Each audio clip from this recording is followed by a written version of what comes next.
Hi, I would like to talk about some more linguistic research of mine, and I'm going to refer to this book. It's called The Kingdom Interlinear Translation of the Greek Scriptures, and this is the 1985 version. And I'm going to look at page 1149, talking about the torture stake or Stauros.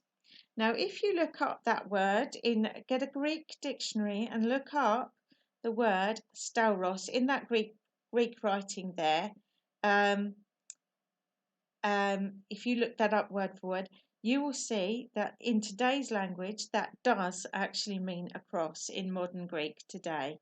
Um, but anyway, reading from this, we're going to talk about the Koine Greek, which was the marketplace Greek of Jesus's day, and so that is the language in which the New Testament was written, and that is different from the classical Greek. It would be kind of as different as maybe Shakespearean English to modern day English. We would understand Shakespeare, but it's not the way that we speak, okay, with our language. Now, I'm going to read from this. It says torture stake in Matthew 27:40 is used in connection with the execution of Jesus at Calvary, that is, Skull Place. There is no evidence that the Greek word stauros here meant a cross, such as pagans used as a religious symbol for many centuries before Christ. That is a statement from Watchtower. Now it says next paragraph. In the classical Greek, the word stauros meant merely an upright stake or pile such as is used for a foundation. Doesn't tell you where you can evidence that. They're telling you that that's what it meant in classical Greek. Okay. The verb staurou meant to fence with pales to form a stockade or palisade. They tell you. The inspired writers of the Christian Greek scriptures wrote in common Koine Greek, that's correct, and used the word stauros to mean the same thing as in the classical Greek. Did they? Anyway, and did the classical Greek mean what they're telling you it meant? Anyway, namely a simple stake or pale without a crossbeam of any kind and at any angle. There is no proof to the contrary. There's no proof to the contrary. Well, there's no proof of what they're saying either from this. Then it says the apostles Peter and Paul also used the word Xylon to refer to the torture instrument upon which Jesus was nailed, and this shows that it was an upright stake without a crossbeam, for that is what Xylon in this special sense means. And it quotes all these scriptures: Acts 5:30, 10:39, 13:29, Galatians 3:13, 1 Peter 2:24. Well, I'm just going to take the first one out of there, but you can look them all up. Acts 5:30, I think it was page. Oh, Acts 5:30. Let's go to Acts 5:30. Using this book, of course, the same book, yes. Acts 5:30. And you will look up Acts 5 verse 30. You'll see that word Xylon it's actually in the Greek there, wood at the very end, having hanged upon wood. Looking at the Greek, you've got I don't know if you can see it, but on that page where the Greek is, you've got the English interlinear underneath, and it means wood. Xylon means wood, right? Regarding Now that's the meaning of the word Xylon, not the meaning of the word Stauros. That's another word, okay? And so Now it says, regarding the meaning of Stauros, W.E. Vine, in his work An Expository Dictionary of the New Testament Words, 1966 reprint, volume 1, page 256, states, Stauros denotes primarily an upright pale or stake. That's because they're telling you that Vine is telling you that, yeah. And even Vine, we haven't been told what the evidence for that is anyway, that he's right, that on such malefactors were nailed for execution. Both the noun and the verb stauru, to fasten to a stake or pale, are originally to be distinguished from the ecclesiastical form of a two-beamed cross. The shape of the latter had its origin in ancient Chaldea and was used as the symbol of the god Tammuz, being in the shape of the mystic Tau, the initial of his name, in that country and in adjacent lands, including Egypt. By the middle of the 3rd century AD, the churches had either departed from or had travestied certain doctrines of the Christian faith. In order to increase the prestige of the apostate ecclesiastical system, pagans were received into the churches apart from regeneration by faith and were permitted largely to retain their pagan signs and symbols. Hence the Tau or T in its most frequent form with the crosspiece lowered was adopted to stand for the cross of Christ. Right. Now, I want to say something now. If you were taking your child to the hospital because they're screaming in pain and they're a baby and they can't talk, tell you what's wrong, and the doctor comes out in the white coat and says, your child has hurt their hallux, and therefore they've got a fracture on the hallux. We have to put their arm in a sling. Okay, you look at them in the white coat and you might go, okay, I trust you, doctor. I do trust you. You're a doctor. I do not know what a hallux is, but I'm trusting you, and I don't want to look stupid by asking what a hallux is.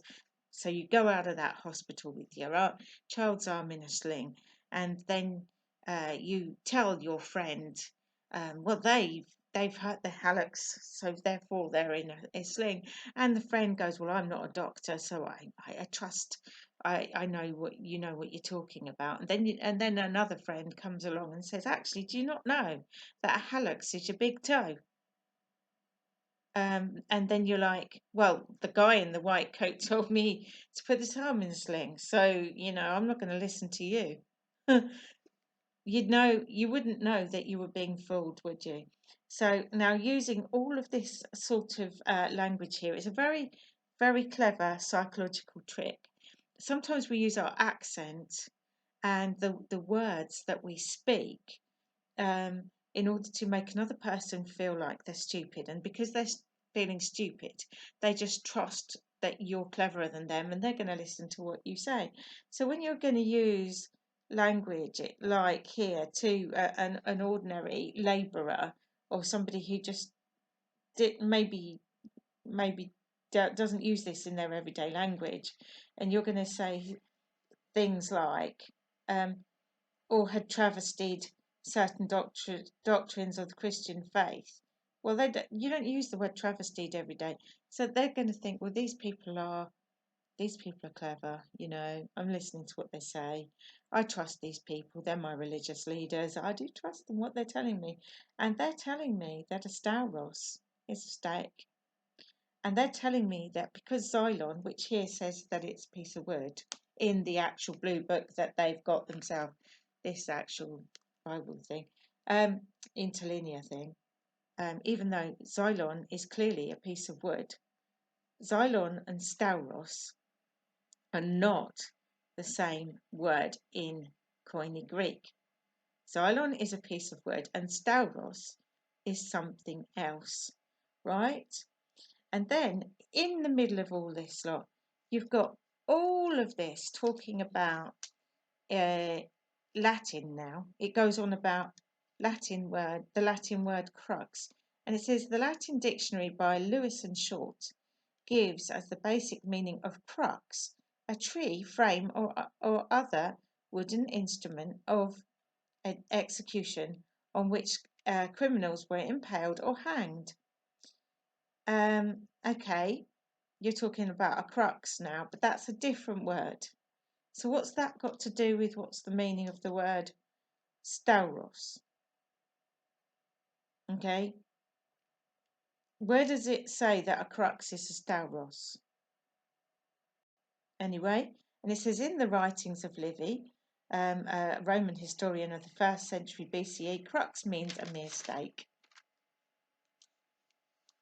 Okay, that might be true, but I haven't got the writings of Livy, so I do not know. And I'm just trusting what Watchtower's telling me. And then it says cross is only a later meaning of crux. Is it?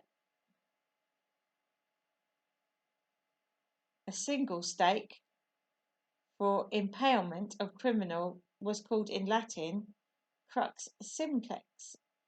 Yeah.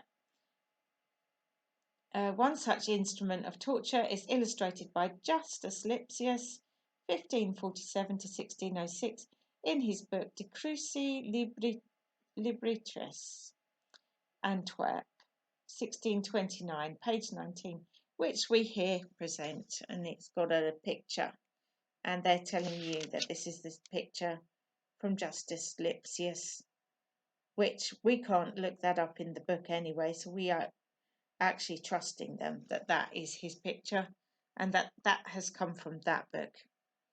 And anyway, even if it is his picture, who's to say that this is proof that of anything really? And it talks about other books also, and talks about a professor, Paul Wilhelm Schmidt, who was a professor at the University of Basel in his work with a German name, Die Grischet Jesu. Sorry, I don't speak German, so I'm assuming that's German. Yes, The History of Jesus, Volume 2, Tübingen and Leipzig, 1904, page 386 to 394, made a detailed study of the Greek word stauros. Okay, on page 386 of his work, he said stauros means every upright standing pale or tree trunk. He said, who is this person? Well, it's saying he's a professor, but it doesn't mean to say, we all professors can have an opinion, and it may be his genuine opinion, it may not be, but they can't. There are also other geniuses who say that the Stauros is a cross, so that doesn't really mean anything. But we go on with all of these, quoting all these books that we can't even look at, because we have no idea. Have you got them in your normal library that you can go to now? Or even if you're trying to look at them online, you probably won't find these. And then it says, last paragraph, evidence is therefore completely lacking that Jesus Christ was crucified on two pieces of timber placed at right angles. We do not want to add anything to God's written word by inserting the pagan cross concept into the inspired scriptures, but render Stauros and Xylon according to the simplest meanings. Well, Xylon being proven by this book that it means wood, and it says, since Jesus used Stauros to represent the suffering and shame or torture of his followers, well, no, he didn't. Matthew 16:24 doesn't seem to say that it represented shame or torture. It just represented what they had to carry. We have translated Stauros as torture stake, to distinguish it from Xylon, which we have translated as steak. This book, right, page 543, didn't call it a steak. It calls it wood. Xylon is wood, and Stauros, Xylon, both Koine Greek words are not the same word. They're both not steak. The Xylon is the wood, and the Stauros is the same as it is in modern Greek today, which is a cross. It is a cross. That is what Greek people call Stauros. It is a cross. And that is all I have to say.